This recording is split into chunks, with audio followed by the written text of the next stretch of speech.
Out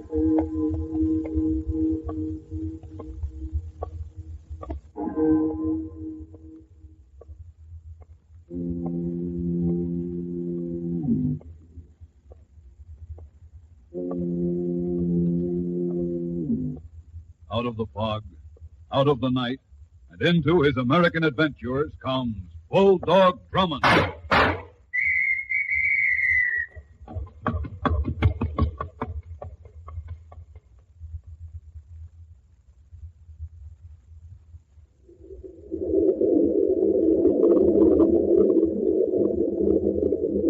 As I sat in the subway train, I thought of something a friend had asked me the night before. Drummond, he said, what is it that made you become a detective?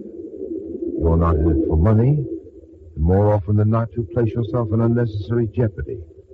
I don't get it. What's the angle? The angle, I told my friend, is the element of surprise, which turns seemingly dull situations into gripping experiences and prosaic places into areas of excitement. I suppose my answer was a bit flamboyant, but if my questioning friend had been with me on that subway trip, he would have readily seen what I meant. A subway car at 1 o'clock in the morning. A subway car just like thousands of others.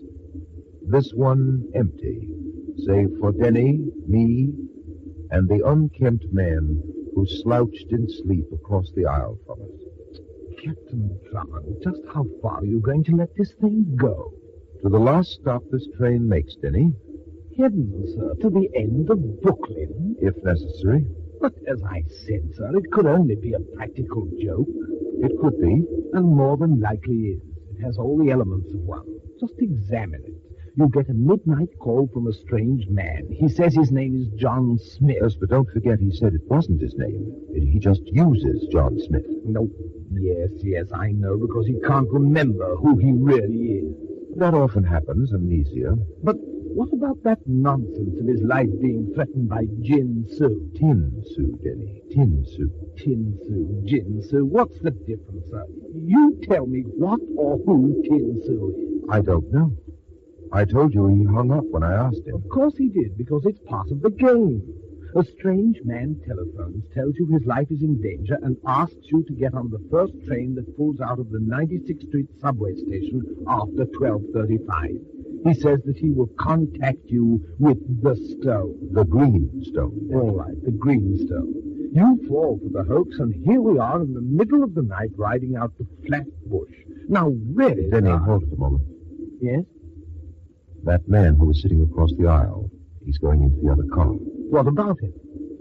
He's the one who called. Come on, we're following him. Oh, Captain Drummond, what is the matter with you? Didn't you notice him? He was one of those broken-down characters you see in the subway by scores. Just the same, Denny. He's our man. You're seeing things. I certainly am. This. What? Look at it. But where did you get that? When he walked by, he dropped it on the seat next to me. Why, it's a piece of jade. Yes, Denny. The green stone. Come on.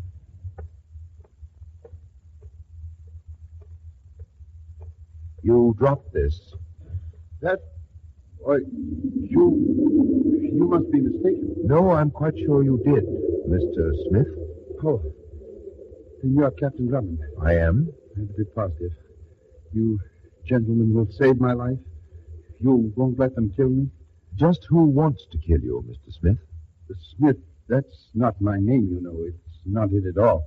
So you told Captain Drummond over the phone. You have no idea who you are? No, I only remember certain things. Well, I'm still interested, Mr. Smith, in your intended murderer. Murder? Oh, Captain Drummond, you don't understand. There are many. Many? Yes, there are. They are many in number, the devotees of Tin Soo. Oh, sir, this is clearly a case of the medical staff at Bellevue. Oh, you think I'm crazy, don't you? No. They all think I'm crazy, but I'm not. You must believe me. Yes, Mr. Smith, of course. You see, I see their eyes following me wherever I go. They want the treasure I took from the temple of their fiendish goddess of hate. And they won't have it. Now! Sir, what's the matter with him? Here, Denny, help me hold him up. Oh, Captain. Easy, Smith, easy. Sir, he in the play. Speak this speech, I pray you, as I pronounce it to you. What happened, sir? He's dead. Dead? But, Look, this knife in his back. but this isn't possible, sir. There was no one on this platform but us three. Tin Sue. What Smith said about Tin Sue. What are you talking about, Captain Drummond? What about Tin Sue? This knife, Denny, look at it closely. There's a figure of an oriental goddess engraved on the handle.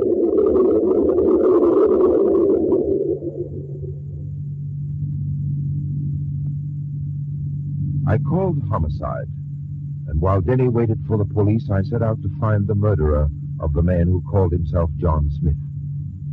There wasn't much to go on.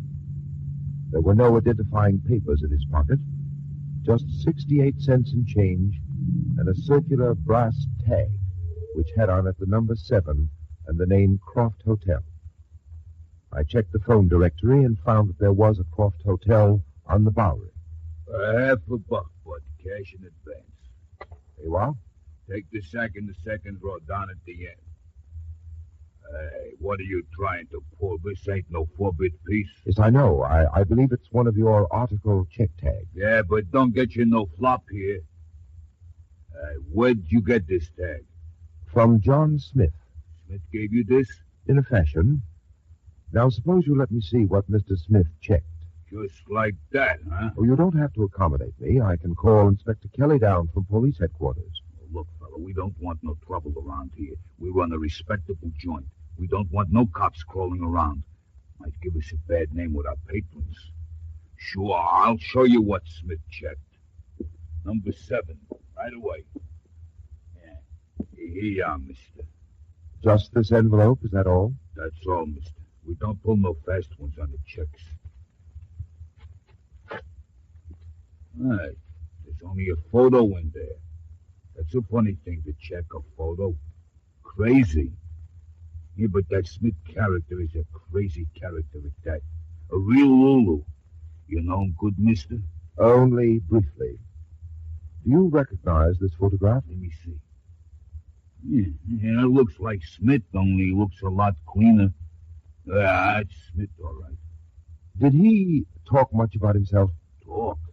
That character could gab till the cows come home. But it was crazy kind of talk. All about treasures and a Chinese idol and how a whole bunch of Orientals was out to slit his throat. Crazy. Real crazy. It wasn't as crazy as you think. What are you giving me? John Smith was killed tonight. What? You're kidding. No, he's dead. I'm taking this photo. Sure. Smith dead. Well, what do you know? Go figure a thing like that. That's exactly what I'm going to do. Good night. Good night, mister. I hope you get who done it. I walked out of the croft and down the dim-lit stairs to the street. I didn't see the figure hidden in the shadows of the vestibule. I just heard the swish of the air, and then... Oh!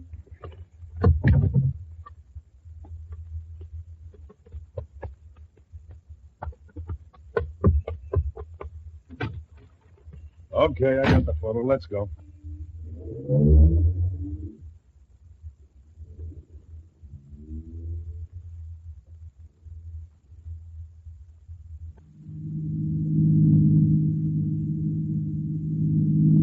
You're sure you feel all right now, Captain Drummond? Well, my head does feel a bit worse for the wear, Denny. Say, this thing gave me quite a fright. You can imagine what it's done to me. I mean, when I received the call that you were in hospital, naturally I feared the worst. Well, my head's all right, Denny, except for the thoughts that are spinning around in it. You didn't get a look at the person who struck you? No, But why should someone go to that trouble to get a photograph? I don't know. This entire affair is beyond me. We're taking Smith on the subway station platform there, and we're talking to him. No one else is in sight, and he's slain by an oriental dagger. But someone must have been there. The dagger wasn't thrown by anyone standing on our platform, How do you know? because it landed in Smith's back. you recall, Smith's back was to the track. Oh, now I see, sir. It must have been thrown from the platform across the tracks. That's it, Denny. But only an expert could accurately fling a knife from that distance. That's a thought to keep for ready reference. You say there actually is such a goddess as Tinsu? Yes, Kelly got me the information. She's an ancient Eastern idol of hate, still worshipped in remote areas of Tibet. Then it must have been one of her devotees who killed Smith, just as he said they would. Those primitive people would naturally be accurate with a knife. They would. There's one thing that bothers me specially, Denny. What's that? Smith's final words. Yes, I thought them peculiar, too. It's in the play. Speak the speech, I pray you, as I pronounced it to you.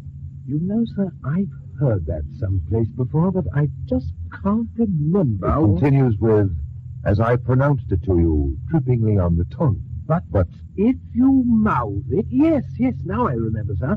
But if you mouth it, as many of your players do, I had as lief the town crier spoke my lines. Of course, it's from Hamlet, right? Right.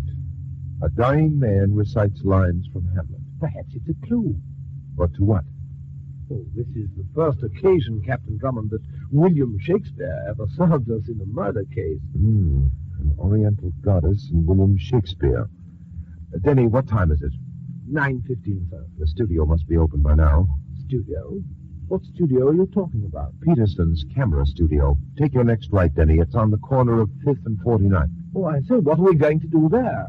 The back of the photograph, which was stolen from me last night, had Peterson's stamp on it. Perhaps with some luck, we'll lift the veil that fogged John Smith's memory. Maybe in Peterson's portrait files, we'll find the answer to who John Smith really was. Mrs. Cooper, do you recognize the man in this photograph? Yes. Yes, it's Paul. And you, Mr. Stevens? Look, Drummond, what is this about? I must insist that you answer my question. Of course I recognize that photo. It's Paul Cooper, this lady's husband and my former partner. Partner? Yes, Mr. Cooper and Mr. Stevens were partners. They were in the importing business. Importing what, Mrs. Cooper? Oriental art objects. My husband and Mr. Stevens made frequent trips to the Orient. And when was the last time you saw your husband? 2 years ago, his last trip. And you've had no word from him? No word? What do you mean, Drummond? I mean, Stevens, that I saw Mr. Cooper last night. Oh, but you... I was with him on a subway platform when he was murdered. You're crazy. You don't know what you're talking about. I was with Paul Cooper on his last trip. The story was in all the papers. I went with him to Tibet. I was there when the bandits ambushed him. I saw it from the hill. I saw them kill Paul Cooper. I'll be back in a moment to continue our story.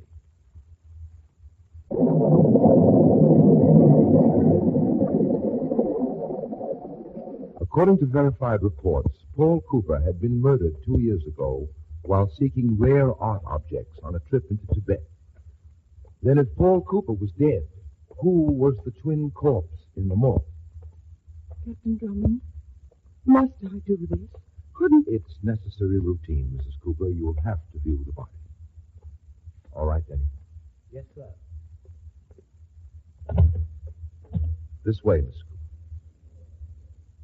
Oh, What is it? that ring on his finger. What about it? I gave him that ring. I gave it to Paul when we were married. You were right, Captain Drummond. You did find my husband.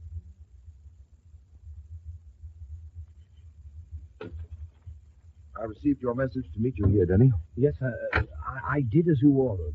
I've been following Lawrence Stevens' every move since 2 this afternoon. He's in his house now. It's the white one across the street. Your hunch about him was well-founded. What happened? At 7 o'clock tonight, he paid a visit to the morgue.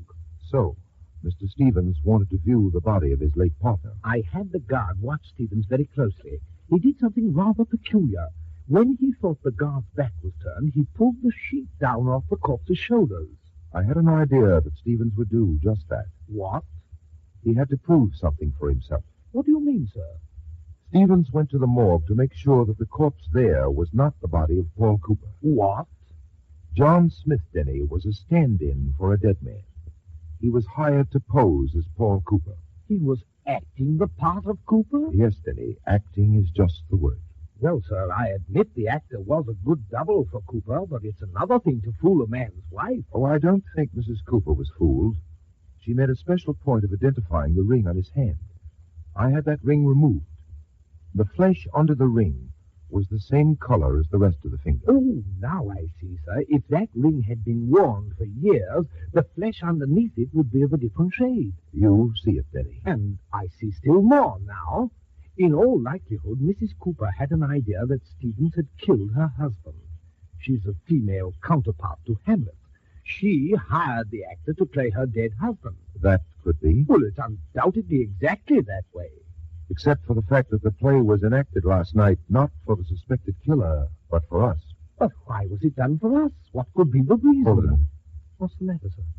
There's Stevens coming out of his house. Oh, I say he's getting into his car. I wonder what he's up to now. There he goes, sir. All right, Denny, get started. Maybe he'll draw back the curtain for us on Act 2 of this murder play.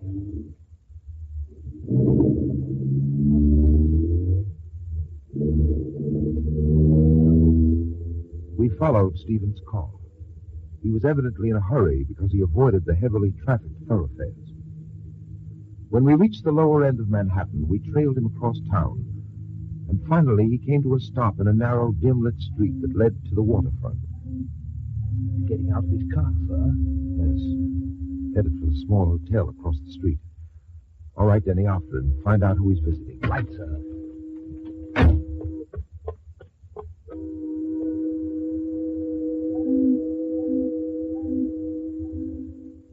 In a few minutes, Denny returned with the information. The desk clerk said he went to room 703, sir. Did you get the name of the occupant? Yes, sir. Mr. and Mrs. Ken Arnold. Arnold. The desk clerk said Mr. Stevens makes frequent visits to room 703, but not as Mr. Stevens. What do you mean by that? The desk clerk knows Stevens as a Mr. Adams.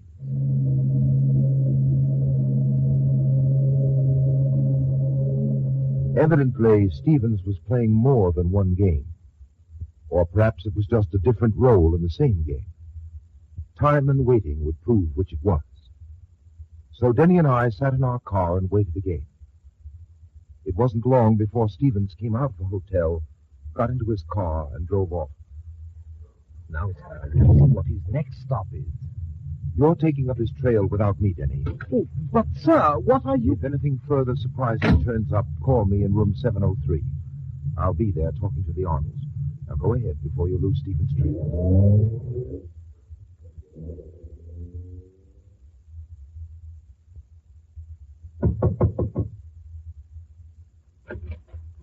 Yeah, what is it? Mrs. Arnold, That's right. What do you want? I'd like to talk to your husband. Ken ain't here. May I come and wait? I don't know when he's coming back. I've lots of time, so if you don't mind, I'll Hey, just... get out of here. Where do you think you're going? I told you I'm going to stay here in this room until your husband returns. Oh. What do you want with Ken? I'd rather tell it to him. Oh, is Ken in trouble? Is he in trouble? You should know what kind of trouble your husband is in, Mrs. Arnold. He's in a jam, isn't he? I told him to stay away from Adams. Bad company gets you into bad habits. I knew something like this would happen. I just knew it. What's his tie-up with Adams? I don't know. If you tell me, it might help him when he comes to trial. Oh, you're a cop. Sure. I felt it the minute I saw you. As I said, Mrs. Arnold, you have a chance to help your husband. But I don't know anything. Honest, I wish I did. Don't you think I'd want to help Ken? Think I stuck with him all these years for his good looks? Good looks he ain't got. I wouldn't know. See there on the table that picture? That was taken when Ken and me was at the Carney. It'd still be there if Ken listened to me. Could have been right up there on top. No. Ken had other ideas, big ones. Big busts they turn out to be, so we wind up with nothing. Ken could have been a star attraction. He was one of the best knife slingers in the business. What did you say? Knife slinger, that was our act. Ken used to throw those blades within a hair of me. He had class, and he never muffed. Mrs. Arnold, where did your husband go tonight?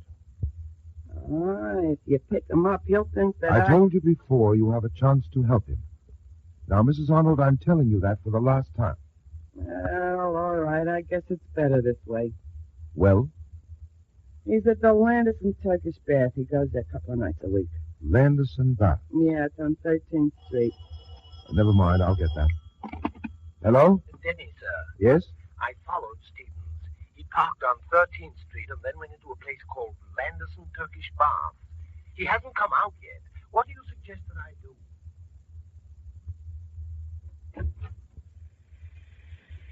Go ahead, Denny. What? I say, the steam room is empty, sir. No one's in here. Stevens probably gave Arnold the warning, and he left too. Come over here, Denny. What is it, sir? Under the bench.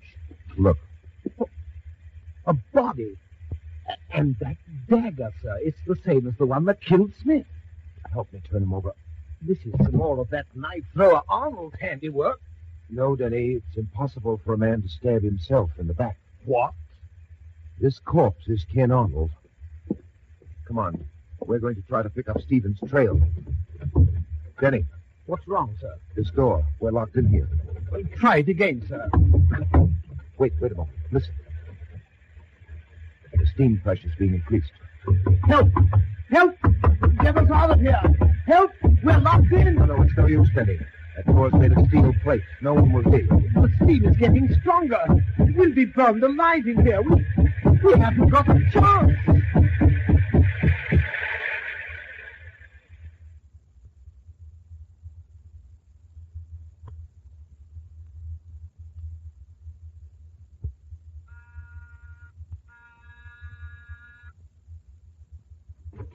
Yes, Hello, Stevens. Captain Drummond. I've been looking for you. What are you doing here? Mrs. Cooper asked me to come.